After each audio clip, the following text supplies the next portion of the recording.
Assalamu alaikum. I'm Sayyid Riyaz Teki. I'm in business. As you said, and as I know, that in Islam, men and women are equal. So why is it that a woman in Islam is not entitled to equal property rights? Thank you.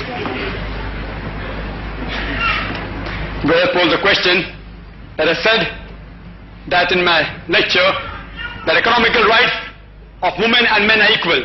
So how come she is not entitled to an equal right when it comes to inheritance? And normally people say that the woman gets half the share as compared to that of the male.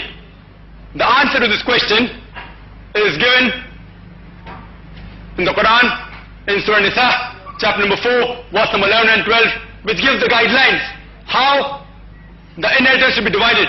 It says Allah has ordained for you as regarding our children, inheritance. For a female, a share, half of that of the male. And if only daughters, 2 or more, they share in a 2/3. If only one, they get half. And the verse continues. And 1/6 share for the parents if the deceased has children. If you have no children, if the deceased has no children, mother gets 1/3.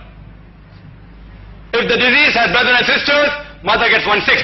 And the verse continues, verse number 12 says, as in what your wife leaves, your share is half if there are no children, and your share is 1/4 if there are children.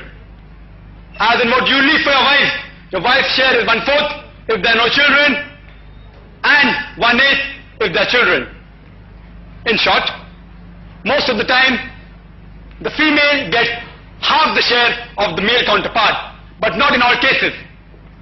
For example, for a uterine brother and sister, both get 1/6 if the deceased has got no ascendant or descendant. Both get equal share.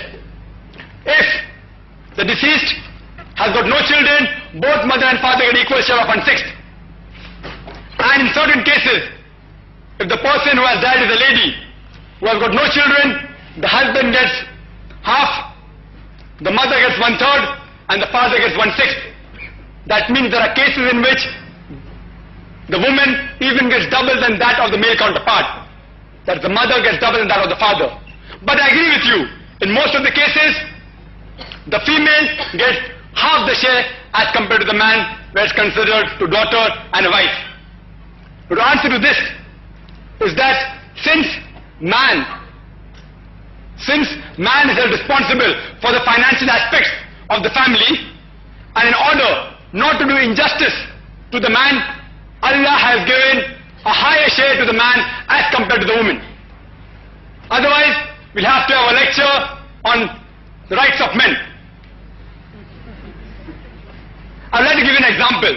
Suppose a person dies, and after the property has been distributed, the share of the children remaining is 1.5 lakh. And that person has 2 children, 1 son, 1 daughter.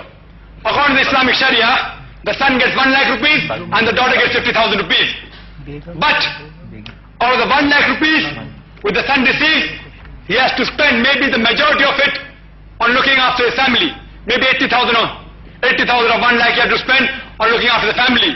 But that lady, when she receives 50,000, she does not have to spend a single pie on looking after her family.